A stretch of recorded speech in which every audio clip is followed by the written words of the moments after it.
광고 마쳤고요. 말씀 같이 보도록 하겠습니다. 오늘 같이 보실 하나님 말씀은 누가복음 9장 말씀입니다.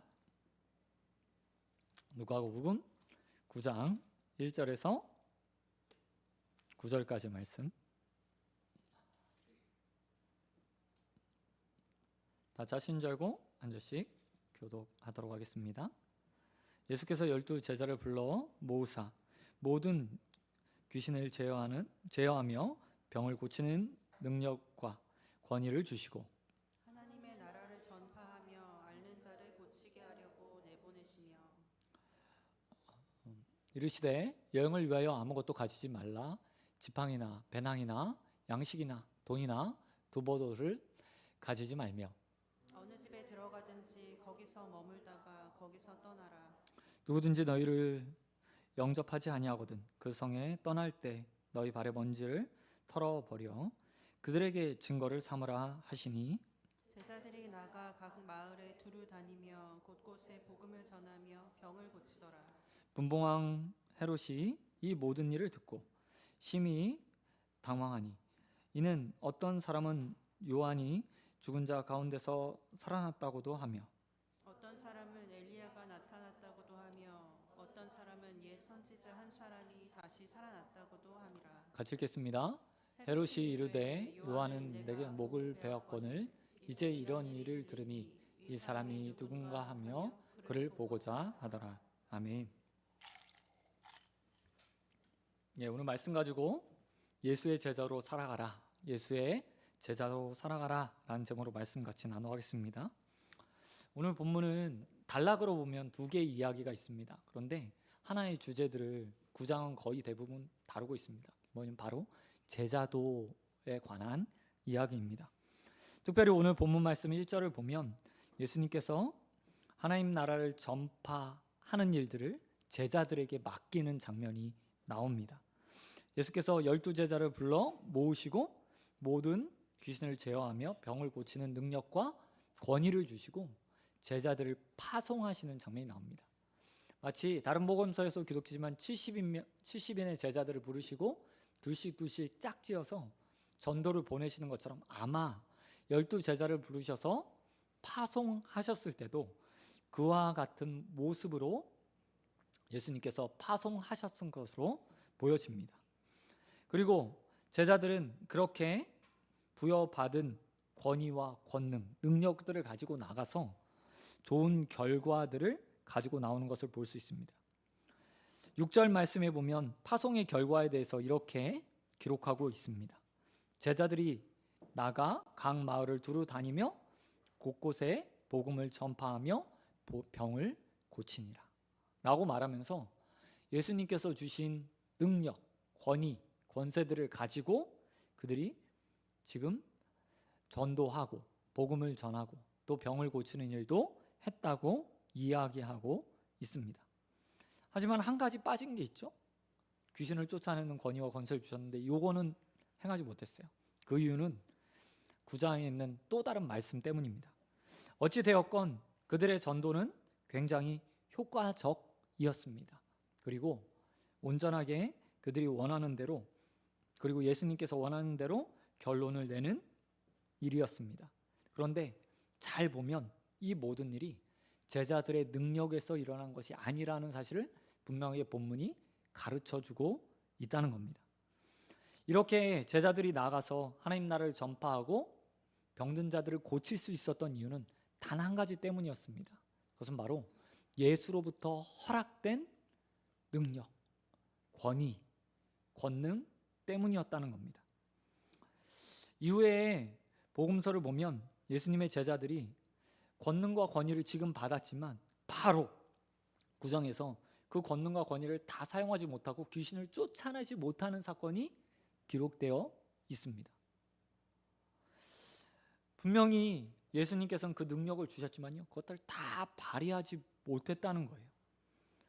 이렇게 될 수밖에 없었던 것은 그들이 그 권능과 권위를 온전하게 의지할 때도 있었고 그렇지 않을 때도 있었기 때문입니다. 사실 제자들은 예수님 오랫동안 지금 따라다니는 상태였습니다. 하지만 예수님께서 원하시는 대로 자신의 수준까지는 이루지 못했어요. 예수님이 평생 제자들과 함께 사는 것이 아니라 우리가 잘 알고 있듯이 3년 반의 공생애를 마치고 나면 십자가에 달려 들어가시고 40일 동안 이 땅에 계시다가 하나님 우편으로 가버리십니다. 승천해 버리세요. 그 이후에 제자들은 분명 예수님께서 맡겨주신 사명을 잘 감당해야 되고 예수님과 같은 권세와 권위를 가지고 복음을 흥왕케 하며 하나님 나라를 전파하는 일들을 해야 했습니다. 그런데 지금 한 반년 정도 그렇게 예수님을 따라다녔던 그들이 아직 예수님의 경지, 예수님께서 행하시는 일을 가장 가까이서 보고 예수님의 말씀을 들었지만 온전한 수준에 이르지 못하고 있었다는 거예요. 그리고 그들은 그로 인해서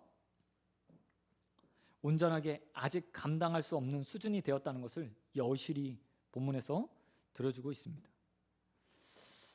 오늘 예수님은 파송을 하면서 그들이 좀 달라지기를 바랬어요. 그들의 삶이 변화되길 바랬어요.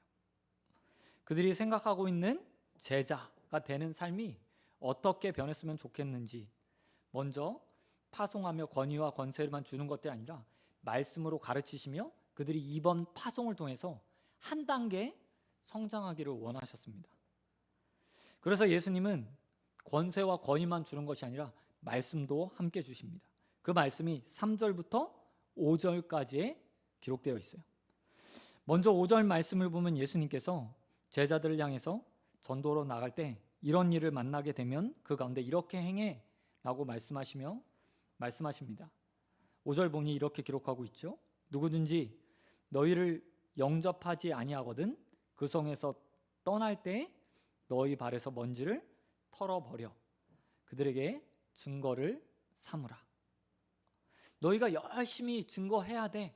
하지만 누군가 너희의 말을 듣지 않는다면, 복음을 받아들이지 않는다면 그들에게 너희 책임이야 라고 알려주기 위해서 하나의 행위를 하라고 이야기해요. 어떻게 하라고 했죠? 발에서 먼지를 털어버리는 행위를 통해서 이것을 듣지 않는 것, 그것의 결과는 당신들 책임입니다 라는 것을 증거로 남기라고 이야기하시는 것을 보게 됩니다. 복음이라는 것이요, 분명 하나님의 선택과 예정과 섭리 가운데서 구원받을 만한 자들을 택하 놓으신 건 사실이에요. 하지만 오늘 성경에 보면 그것들을 받아들이는 것에 대해서 인간의 책임도 함께 이야기하고 있어요. 내가 받았는가 아닌가에 따라서 그것에 대한 결과의 책임들이 나에게 돌아간다 라는 것들이 분명하게 보여지고 있고 제자들에게 그것들을 또한 알려야 된다고 이야기하고 있는 거죠. 이 모습을 보면서 저는요 좀 안타까운 생각들이 들었어요. 하나님께서 그냥 모든 사람들을 다 구원해 줬으면 얼마나 좋았을까. 그리고 진리의 말씀이 선포될 때마다 사람들이 하나님이 그 마음을 옥토밭의 심령으로 정말 말랑말랑하게 만들어 주셔서 마음에 다 심겼으면 얼마나 좋을까. 그런데 실상은 그렇지 않다는 사실들을 오늘 본문은 보여주죠. 그리고 단순히 복음 전하는 자들은 하나님 말씀을 전하면서 반드시 그것이 들어갈 것이다 라고 생각하는 것이 아니라 배척받을 수도 있고 또한 구원받지 못한 자가 생길 수 있다 라는 사실을 알고 복음을 전해야 된다고 먼저 우리에게 가르쳐주고 있는 것처럼 제겐 들려지더라고요. 사실 우리 욕심이 있잖아요. 하나님의 나라가, 그리고 내가 복음 전할 때 누군가가 예수를 잘 받아들였으면 좋겠고 변화됐으면 좋겠고 말씀이 그 마음 가운데 심겨졌으면 좋겠다라는 생각들을 해요. 사실 저도 그런 욕심을 가지고 있죠. 하지만 오늘 본문에 이야기하는 것처럼 모두가 다 그 말씀을 영접하는 건 아니에요. 그럼에도 불구하고 제자들이 해야 될 일은 무엇입니까? 오늘 예수님이 파송하셨던 것처럼 이곳 저곳을 다니며 복음을 증거하는 거예요. 때로는 그 증거를 하다가 정말 예수님께서 말씀하시는 것처럼 발에 먼지를 떨어버리는 되는, 발에 묻은 먼지를 떨어뜨리며 네가 증거 받아들이지 않았어, 하나님 말씀 받지 않았어 라고 말하는 그런 아픈 상황들이 놓이게 될지라도 제자들은 끊임없이 복음을 증거해야 되는 사명을 가지고 있다는 겁니다. 저와 여러분도 예수님께서 제자들을 파송하시며 복음을 전하라고 말씀하셨던 그 사명을 받았죠. 언제까지요? 어디까지요? 가까운 곳에서부터 땅끝까지, 내 삶의 가장 가까운 영역에서부터 먼 영역까지 나가서 때로는 내 삶의 일정 시간을 떼어서 복음 전하는 일까지도 해야 된다고 말씀하셨어요. 그 결과와 상관없이 그 사명을 붙들고 나아가 복음을 전하는 자들이 되길 우리 주님 예수 그리스도의 이름으로 축원드립니다. 그런가 하면 이렇게 복음을 전할 때 우리가 해야 되는 것도 있다고 예수님이 이야기하고 있습니다. 또 다른 해야 되는 것이 있다고 이야기합니다. 3절 말씀해 보니까 예수님께서 제자들에게 이렇게 말하죠. 여행을 위하여 복음 전하러 나갈 때 이것들은 하지 마라, 아무것도 가지지 마라 라고 이야기합니다. 지팡이나 배낭이나 양식이나 돈이나 두벌옷을 가지고 가지 말라라고 예수님께서 말씀하셨어요. 여기 나와 있는 품목들이요, 여행의 당시에 필수품입니다. 이 지팡이는 자신을 방어하는 수단이었어요. 지금처럼 막 도시가 발달해 있고 교통수단이 발달해 있지 않기 때문에 그들은 광야지대를 걷거나 아니면 마을에서 마을을 이동할 때 아무도 살지 않는, 사람이 인적이 없는 곳을 지나가야 되는 경우들이 많았습니다. 그때 강도나 때로는 들짐승들의 공격을 받게 되죠. 이때 방어할 수 있는 유일한 수단이요, 바로 지팡이였어요. 지팡이. 우리가 생각하는 지팡이 아니고요, 이렇게 예수님이 양칠 때 쓰여있는 긴 지팡이 있죠? 그게 지팡이예요. 하려고. 그 지팡이를 가지고 자신의 몸을 보호했습니다. 배낭, 양식, 돈, 이것도 여행할 때 필수품이죠. 아무것도 안 가지고 갈 수는 없잖아요. 먹고 살아야 되고 휴식도 취해야 되고 때로는 잠도 자야 되니까 이 모든 것들이 필요해요. 두벌 옷이라는 것도 마찬가지입니다. 겉옷과 유대인들은 속옷을 입었는데 겉옷은 요즘 말하면 이불처럼 사용했어요. 밤낮의 기온이 일교차가 굉장히 심하기 때문에 밤이 되면 추워지는 날씨에 대비해서 겉옷을 입기도 하고 벗기도 하면서 생활을 했습니다. 그런데 예수님께서 여행하는 동안에 이 모든 것들을 아무것도 가지지 않고 나아가라고 이야기해요. 예수님의 말대로 이것들을 행하면 어떻게 될까요? 사실 위험에 노출되죠. 하나님 일을 하는 동안에 위험에 노출돼서 자신의 목숨을 빼앗길 수도 있어요. 그럼에도 불구하고 예수님께서 아무것도 가지지 말고 가라고 해요. 대신에 한 가지는 하라고 이야기합니다. 4절 말씀해 보니까 이렇게 말하고 있죠. 어느 집에 들어가거든 거기서 머물다가 거기서 떠나라. 머물다가 떠나라 라고 이야기한다는 겁니다. 사실 이 이야기를 3절부터 4절까지 말씀을 한마디로 요약하면 이렇게 요약할 수 있어요. 하나님께서 예비해 놓으신 곳이 있으니 아무것도 준비할 필요 없어. 하나님 일 하는 동안에 하나님께서 먹이시고 입히시고 안전하게 보호해 주실 거야. 그러니 믿음으로 나아가면 돼 라는 말이 그 안에 담겨 있다는 겁니다. 여러분, 그리스도인에게 어쩌면 가장 필요한 믿음이 바로 이것이라고 저는 생각해요. 이것이요.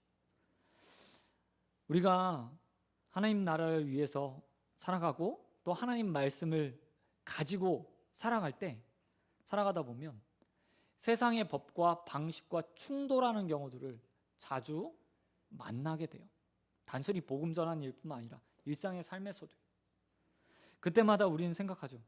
이대로 살면, 하나님 말씀대로 살면, 하나님께서 나에게 요구하신 대로 살면 내가 손해보는 것 아닌가? 뒤처지는 것 아닌가? 내가 다른 사람들에게 비웃음거리가 되는 것 아닌가? 조롱거리가 되는 것은 아닌가? 혹여나 내가 먹고 사는 문제로 인해서 힘들어지진 않을까? 라고 생각하는 경우들이 있어요. 그런데 오늘 주님께서 그런 우리의 삶을 향해서 이렇게 말하고 있죠. 아니, 괜찮아. 하나님을 위해서, 하나님 나라를 위해서, 복음을 위해서 뛰고 달리는 동안에 모든 것을 하나님께서 예비해 놓으실 거야. 어쩌면 이 말씀은 여러분보다 저에게 하시는 말씀일지도 모르겠습니다. 저는 이 일을 위해서 아예 그냥 속된 말로 직업을 이걸로 선택한 사람이잖아요. 그런데 이건 단순히 그냥 저와 같은 목회자, 전도자들을 위해서 하는 말씀이 아니라 모든 성도의 삶을 놓고 하시는 말씀이에요. 하나님을 의지하고 부탁하고 의탁하고 신뢰하고 삶을 하나님 앞에 내어드리면 하나님께서 그 삶을 인도해 주신다라고 말씀하시는 거죠. 여러분, 저와 여러분에게도 이런 믿음이 있게 되길 주님의 이름으로 축원드립니다. 아버지께서 하나님 일 하는 동안에 나의 삶을 안전하게 붙들어 주실 것을 믿고 살아가는 자들이 되길 우리 주님 예수 그리스도의 이름으로 축원드립니다. 그런가 하면 4절 말씀에 또 다른 의미도 담겨 있어요. 4절 말씀에 보니까 4절 말씀 이렇게 기록되어 있습니다. 어느 집에 들어가든지 거기서 머물다가 거기서 떠나라. 이 말 무슨 말이에요? 어떤 마을에 들어가서 네가 하나님께서 예비해 놓으신 집에 들어가서 정착하게 되면, 그곳에서 머물게 되면 이 집 저 집 옮기지 말고 그 집에 있다가 다른 마을로 가 라고 말씀하신 거예요. 근데 이 말이요, 얼마나 큰 의미가 담겨 있는지 몰라요. 내가 불특정 다수의 집에 들어가는 거잖아요. 사실요. 하나님께서 예배해 놓으신, 아무것도 안 갖고 마을에 전도하러 갔어요. 그래서 하나님께서 예배해 놓으신 사람을 딱 만나서 그 집에서 머물게 되었습니다. 하루가 될지 이틀이 될지 3일이 될지 알 수 없어요. 근데 문제는 뭐냐면 바로 이런 거예요. 분명히 하나님께서 예배해 놓으셨는데 그 집에 들어갔더니 음식을 너무 못해. 내 입맛에 안 맞아. 잠자리가 너무 불편한 거예요. 근데 주님의 말씀대로라면 어떻게 해야 돼요? 떠나면 안 돼요. 그 집에서 모든 사명이 맞춰질 때까지 머물러 있다가 다음 여행지로, 다음 목적지로 향할 때 그 집에서 나가야 되는 거예요. 다른 말로 이야기하면 이런 거죠. 감사해라. 자족해라. 하나님께서 너에게 허락하신 것을 감사함으로 받으라 라는 의미가 이 안에 담겨 있다는 거예요. 사실 저도 이번에 여름휴가 다가왔잖아요. 여름휴가 가면서 저는 음식에 대한 소망은 없으니까 가장 신경 쓰는 게요, 저는요 사실 잠자는 거예요. 잠자는 거. 뭐 다른 건 모르는데 잠자리가 바뀌는 건 좀, 제가 말랐으니까 성격이 예민한 거죠. 예민해요. 그러니 잠자리에 바뀌면 뭐 여행 내내 잠을 사실 거의 못 잔다고 봐야 돼요. 그래서 잠자리 굉장히 좀 신경 쓰는 편이에요, 숙소를. 그렇다고 해서 뭐 좋은 데서 자는 건 아니지만 나름대로 가지고 있는 것에서 최선의 신경을 써서 가요. 근데 막상 가서 딱 들어갔는데 마음에 안 들면 얼마나 후회하는지 몰라요. 그렇죠? 사진으로 보는 거랑 다르니까. 근데 하나님의 예배하심도 좀 그렇잖아요. 여러분 아시죠? 우리 하나님께서 항상 만족하게 100% 채워주시는 경우도 있지만 그렇지 않은 경우들도 많아요. 복음을 전하고 있고 하나님 일을 하는데 우리의 생각에는 하나님이 당연히 다 채워주시고 좋은 것으로 채워주시고 내가 기뻐할 만한, 기도한 것보다 더 좋은 것들로 채워주시면 얼마나 좋겠어요. 근데 그렇지 못하는 경우도 있는 거예요. 그런 경우들을 산정해서 아마 예수님께서는 이야기하시는 것 같아요. 아니, 그것이 너에게 준비해 놓으신, 하나님께서 준비해 놓으신 가장 좋은 것이니 그거 떠나지 말고 그곳에 있어. 그게 너에게 합당한 거야. 그러니 믿음으로 받고 감사할 수 있는 인생이 되어야 한다라고 주님께서 말씀하신 거죠. 여러분의 인생을 주님을 섬기며 주님께서 지금 허락하시는 것에 얼마나 감사하시는지 모르겠어요. 근데 오늘 예수님께서 이렇게 말씀하고 있습니다.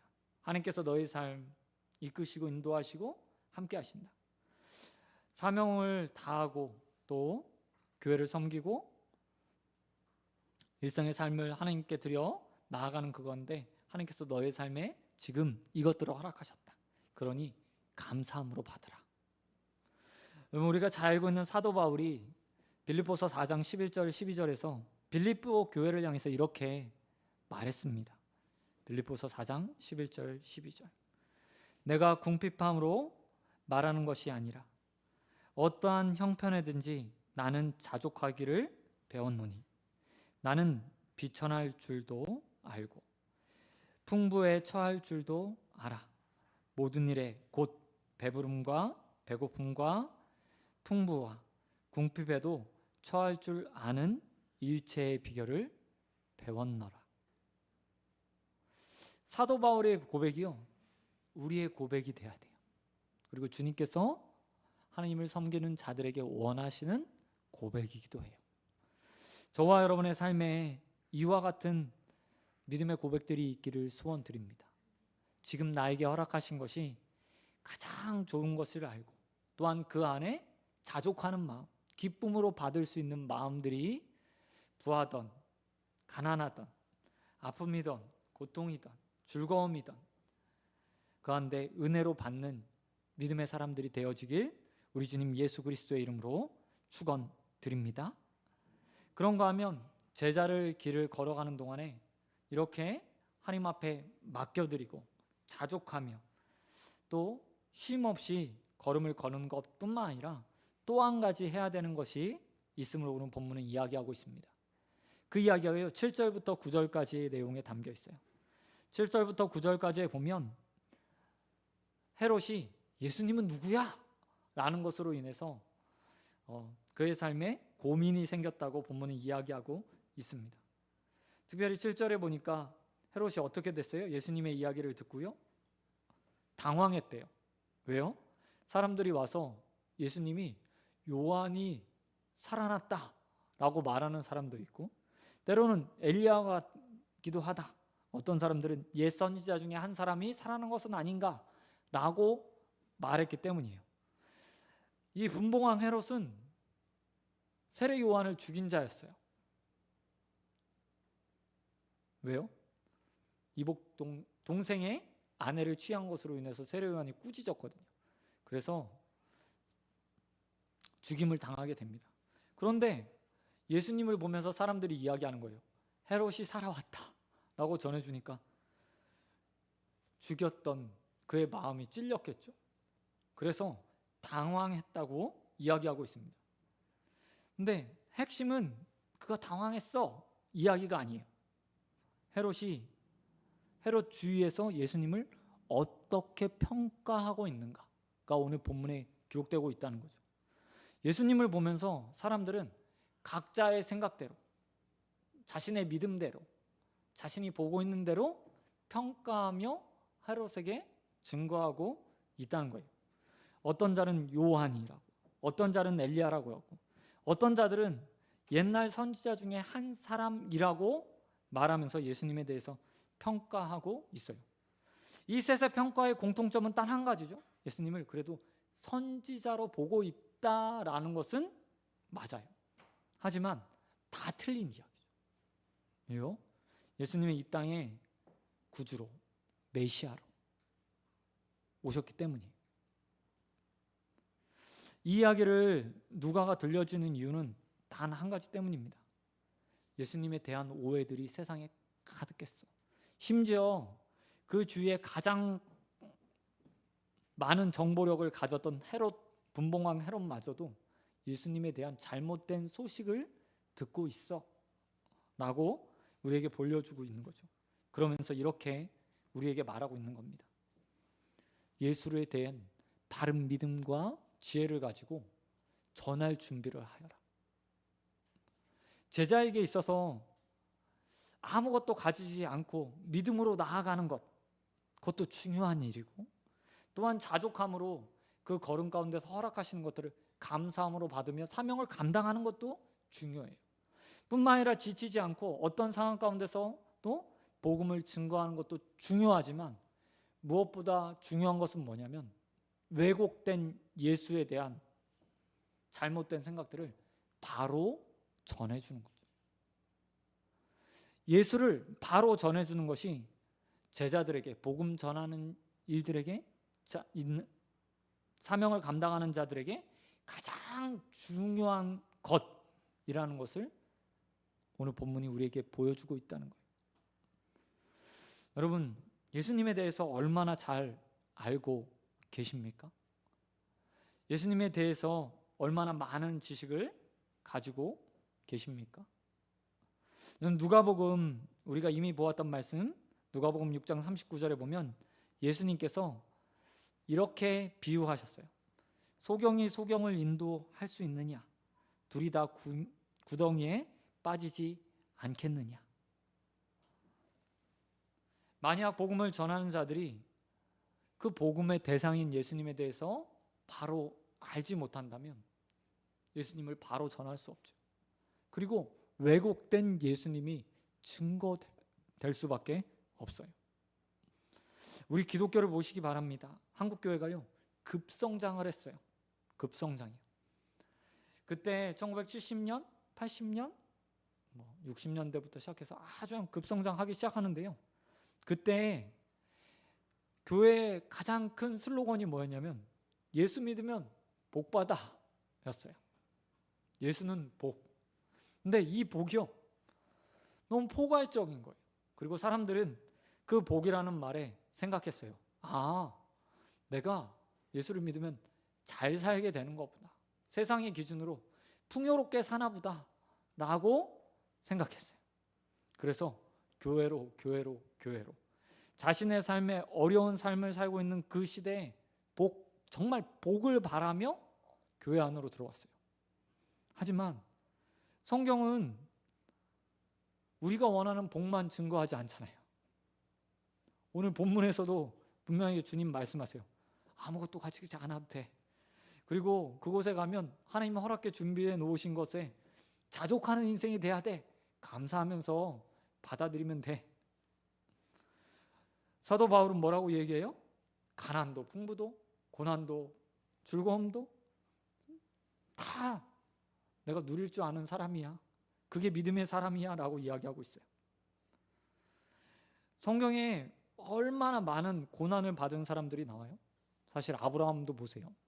아들 낳기 위해서 몇 년을 고생했어요? 하나님 믿고 나서도 아들 줄게 라고 할 때부터 아들 얻는 데까지 무려 25년 걸렸어요. 인생의 25년 얼마나 긴 시간이에요, 사실. 욥은요. 하나님을 잘 섬겼던 오늘 본문에 나오는 세례 요한 참수형 당하거든요. 예수님의 12제자요? 요한을 빼고는 다 순교했어요. 자연사 한 사람은 요한 하나뿐이에요.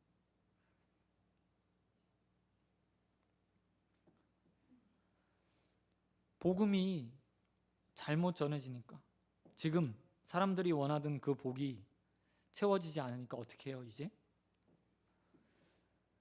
이제는 사양길, 내리막길이죠. 그 이유는 단 한 가지 때문이라고 저는 생각합니다. 잘못된 복음, 잘못된 예수들을 우리가 우리 입으로 증거했기 때문이죠. 그런 시대에 주님께서 우리에게 말씀하시는 거예요. 누구를 증거할지, 또한 너희가 증거하는 예수가 어떤 자인지 분명하게 전할 수 있는 준비가 되어야 된다.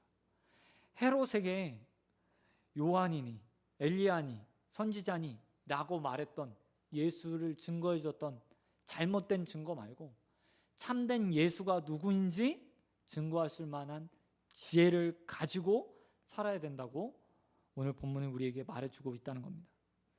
사랑하는 성도 여러분, 호세아서에 말하는 것처럼 여호와 하나님을 힘써 알았으면 좋겠습니다. 왜요? 바로 증거하기 위해서요. 하나님의 말씀을 힘써 배우길 소원합니다. 왜요? 그 안에 우리의 입을 통해서 하나님이 바로 증거되기 위해서요. 잘못된 복음이 아니라 참된 복음을 증거하기 위해서 더욱더 하나님 말씀을 바로 알고 또 배우는 이들의 힘쓰는 저와 여러분이 되시길 우리 주님 예수 그리스도의 이름으로 축원드립니다. 말씀 맺도록 하겠습니다. 사랑하는 성도 여러분, 주님께서 우리를 제자로 부르셨어요. 근데 제자가 말 그대로요. 한글 사전에 보면 이렇게 표현되어 있어요. 스승의 길을 걷는 자들.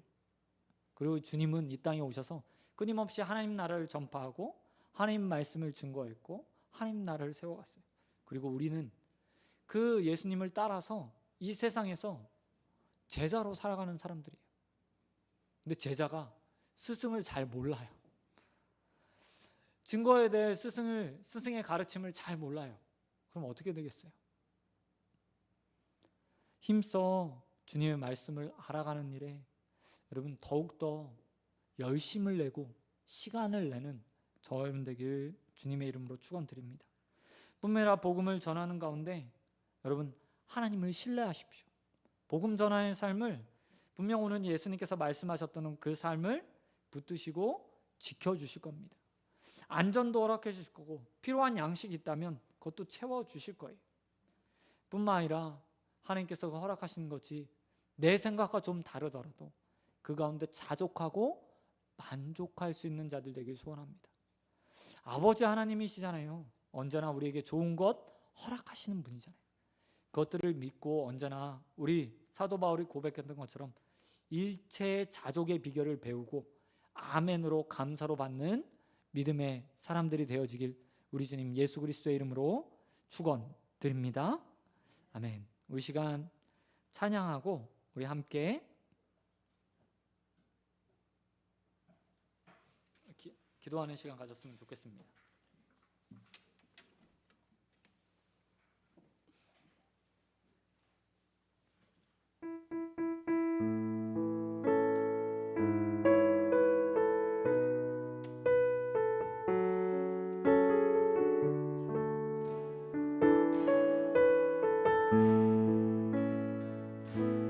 세상을 보니 그들이 증명하는 것 명예와 가진 재물과 힘과 자랑뿐이라 헛되고 헛돼 허망한 것을 위하여 가장 귀한 주를 의인하니 주님을 믿고 주 안에 살아가는 것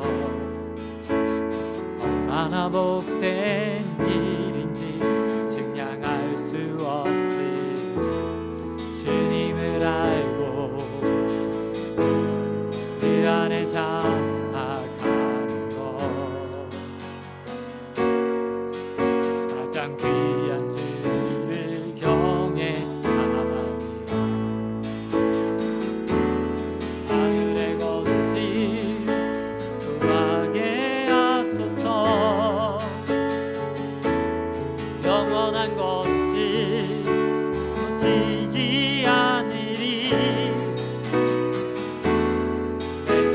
말씀하신 내 삶의 능력 되시니 나 주를 힘입어 그의 뜻 이루리 내가 속한 것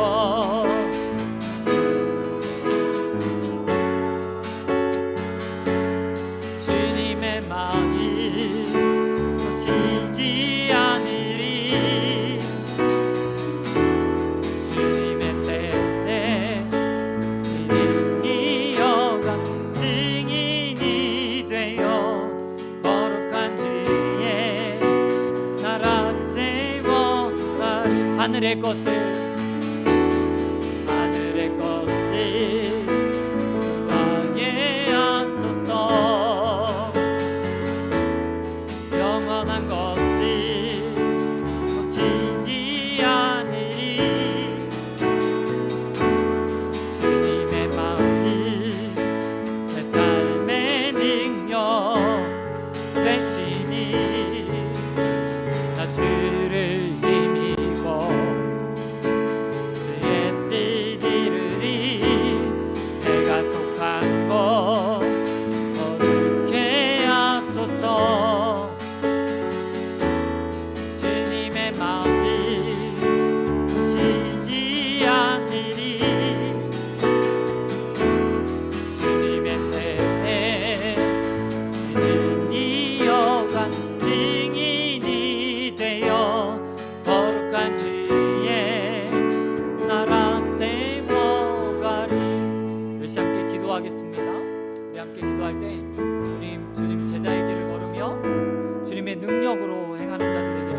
전하는 자들 되게 하시고 믿음으로 그 걸음 걸어가며 참된 지혜의 말씀으로 이 세상에 복음 전하는 자들로 서게 해달라고 우리 함께 기도하며 주님 앞에 나가겠습니다.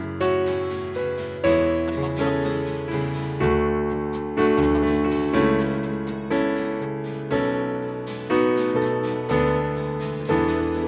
우리의 기도를 주님의 능력으로 허락하시고 하나님 또한 하나님 아버지 믿음을 허락하여 주시사 하나님 아버지 주님의 말씀을 붙들고 나아가며 하나님 참된 진리를 전하는 자들 되게 하여 주시옵시고 그 가운데 하나님께서 허락하신 것들을 찬양함으로 하나님 기쁨으로 받는 자들 될 수 있도록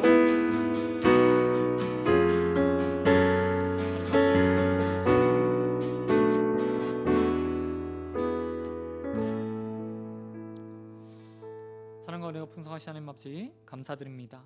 부족한 자들을 주님의 제자로 부르시고 또 세상에서 주님 말씀을 증거할 수 있는 능력과 권위를 허락하신 주님, 하나님 그 권위를 가지고 이 땅 가운데서 예수 그리스도를 증거하는 자들 되게 하여 주시옵시며 복음을 흥왕케 하며 하나님 나라를 증거하는 데 쓰임 받는 자들 될 수 있도록 은혜 베풀어 주시옵소서.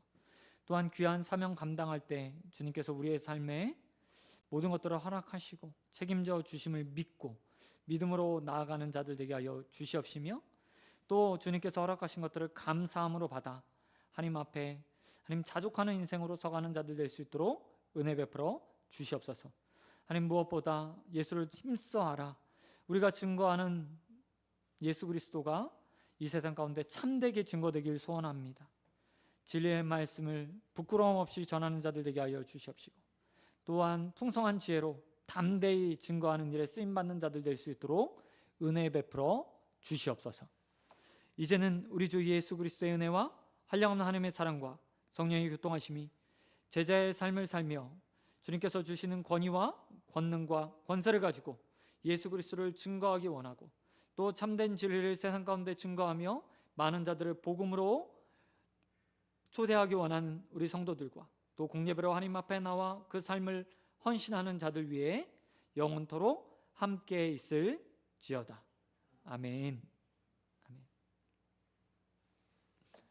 감사합니다. 수고하셨습니다.